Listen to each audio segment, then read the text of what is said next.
Hi, I'm Mary from Joyful and Mary Quilting. Are there items in your sewing room or in your sewing studio or in your sewing cabinet that you purchased and you never used? You never even took them out of the package? Not that you didn't want to, but for some reason they just got lost in your quilting shuffle. Well, I have many of those items and I am determined in the new year to use them, to test them, and to let you know what I think of these products. If you have used any of these products, please let us know in the comment section. If you are interested in seeing more videos from Joyful and Mary Quilting, please click like and please click subscribe so that when we have new content, you will be notified. So let's talk about these 10 items. All of these products are products that I have purchased. I have not been asked to demonstrate or test any of them out. It's something that I was interested in based on either a tutorial that I saw or a product recommendation or an ad, and it just looked like something that was of interest to me. So I am going to check these out and see how they fare when it comes to my quilting experience, and then you can decide whether or not you think it would be something you would like to add to your quilting tools.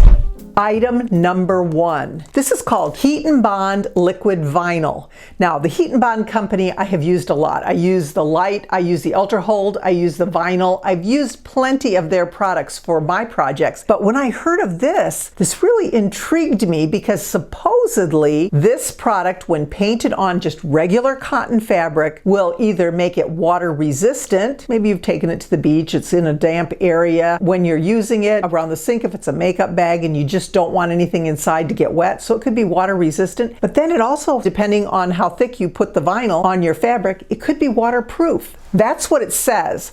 I want to know if that's really true. So I'm going to test that out, and I've got a really fun pattern that I'm going to test this out with. So stay tuned. We'll see if it really does work.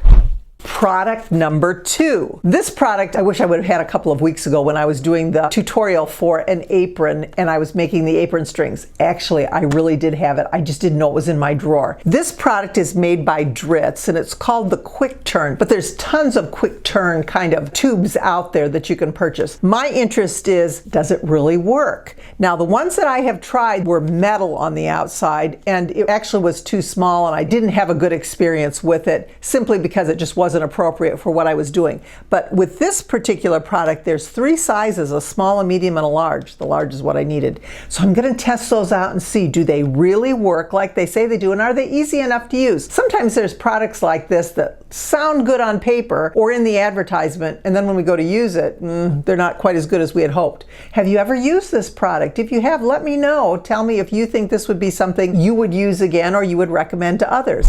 Product number 3. This is something I am excited to use. It's called the Add an Eighth ruler. Now, if you've ever heard of the Add a Quarter ruler, that's used mainly in foundation piecing where it has a ridge on it that you line up on your seam allowance and you're able to trim an accurate 1/4 inch seam allowance. Well, when you're doing little tiny projects, and I love to do those little miniatures, you need a smaller seam allowance than a 1/4 of an inch. And sometimes when you're trying to cut those smaller ones, you can easily veer off and cut into your stitching line. Supposedly with this, that ridge prevents that cutting accident from happening. And I have this really cute little tiny square that I want to try and I've been wanting to try, and I'm going to do it. I'm going to do a tutorial on it and I will let you know how this works. Have you ever used the Add an Eighth ruler? What are your suggestions? Please leave us a comment if you do have a suggestion when it comes to using this product.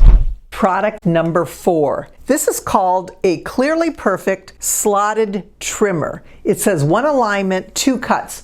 One of the things that we really despise when it comes to creating a lot of blocks, especially half square triangles, 1/4 square triangles, whatever, is that trimming step, because it's always difficult for me to create the perfect block the first time without doing a little bit of trimming. So I always oversize and cut back. Supposedly with this particular product, there are instructions that tell me that that doesn't have to happen, that I can cut my half square triangle or whatever I'm working on perfect the first time. We'll see. I'm going to give it a test and see if this is really true.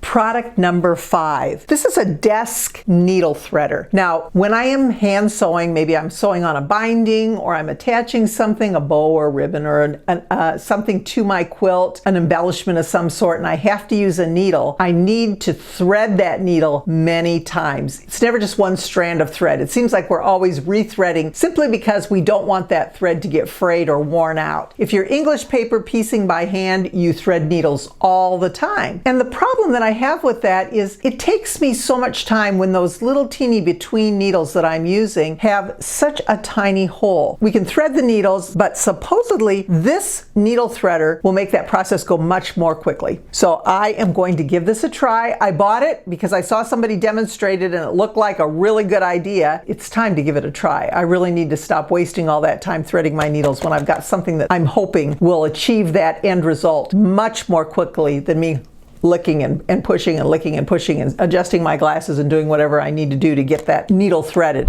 Product number 6. This is a ruler by Creative Grids. I love Creative Grids. They have all sorts of specialty rulers for just about any block that you want to make. This one is for the log cabin block, my absolute favorite block. It's for a 10-inch block. What I'm wondering is if this would work if I do some quilt as you go. If not, just putting a 10-inch block together I think would be helpful with a ruler such as this and not having to use the foundation piecing papers. So I think my question about this particular product is twofold. Will it work with Quilt as you go?